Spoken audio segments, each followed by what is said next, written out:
नमस्कार, आप देख रहे हैं पंच न्यूज एनसीआर। मैं हूं आपके साथ मानवी ठाकुर। शुरुआत करते हैं आज की खास खबरों से। दिल्ली के कर्तव्य पथ पर 26 जनवरी 2024 गणतंत्र दिवस परेड के लिए तैयारियां जोरों पर है। वीरवार से गणतंत्र दिवस की परेड के लिए सुरक्षा कर्मियों की रिहर्सल शुरू की गई है। ताज़ा जानकारी के मुताबिक केंद्र सरकार ने 26 जनवरी यानी गणतंत्र दिवस परेड के लिए दिल्ली की झांकी को अनुमति नहीं दी है। दिल्ली के स्वास्थ्य मंत्री सौरभ भारद्वाज ने कहा कि देश की राजधानी दिल्ली की गणतंत्र दिवस की झांकी को केंद्र सरकार 3 साल से रद्द करती आ रही है। पिछले कई वर्षों से ये देखा जा रहा है कि दिल्ली जो देश की राजधानी है,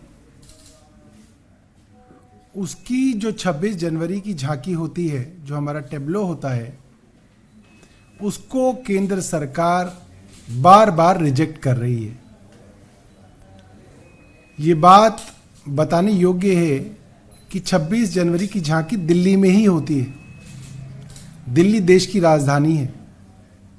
इसके बावजूद 3 साल से लगातार 2022 में दिल्ली की झांकी को रिजेक्ट किया गया, 2023 में दिल्ली की झांकी को रिजेक्ट किया गया और अब 2024 की झांकी के लिए भी दिल्ली सरकार के प्रपोजल को रिजेक्ट कर दिया गया। मैं बताना चाहता हूं कि पिछले कुछ वर्षों से कौन से प्रपोजल हमारी तरफ से जा रहे हैं। 2022 में रिजॉल्व 75 करके टॉपिक था, उसके ऊपर हमारा डिजाइन दूसरे राउंड की मीटिंग में रिजेक्ट कर दिया गया।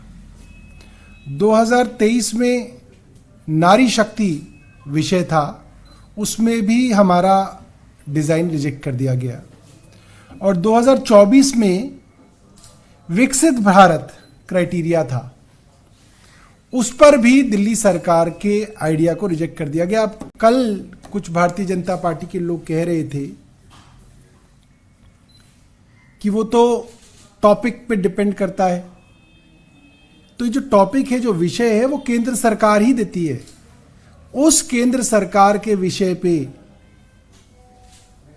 जो राज्य हैं वो अपनी झांकी का प्रपोजल देते हैं, डिजाइन देते हैं, 3D डिजाइन देते हैं और केंद्र सरकार उस प्रपोजल को लगभग बदलती भी है। जितनी बार केंद्र सरकार के यहां मीटिंग होती है, उतनी बार उस डिजाइन को वो लोग बदलते हैं और उनके सुझाव के हिसाब से राज्य उसको बदलाव भी करते हैं। तो ये तो कोई कह ही नहीं सकता कि ये डिजाइन का कंपटीशन होता है। ये कोई कंपटीशन नहीं होता। उन्होंने हमारे डिजाइन में कुछ सुझाव दिए थे, हमने वो सुझाव मान लिए थे। अगर वो और सुझाव देते तो वो सुझावों पे भी हम लोग विचार करते। विकसित भारत विषय पे क्या कहा जा सकता है कि भारत कैसे विकसित होगा? शिक्षा और स्वास्थ्य व्यवस्थाओं से भारत शिक्षित होगा और दिल्ली सरकार ने अपने टेबलों के अंदर दिल्ली के स्कूल और दिल्ली के मोहल्ला क्लिनिक्स के मॉडल को प्रपोज किया था। और ये इत्तेफाक नहीं है कि पंजाब सरकार के 26 जनवरी की झांकी को भी केंद्र सरकार ने रिजेक्ट कर दिया है। हमारा मानना है कि ये दुर्भावना वाला कदम है और केंद्र सरकार सिर्फ और सिर्फ आम आदमी पार्टी की सरकारों से बदला लेने के लिए हमारी झांकियों को रिजेक्ट करती है।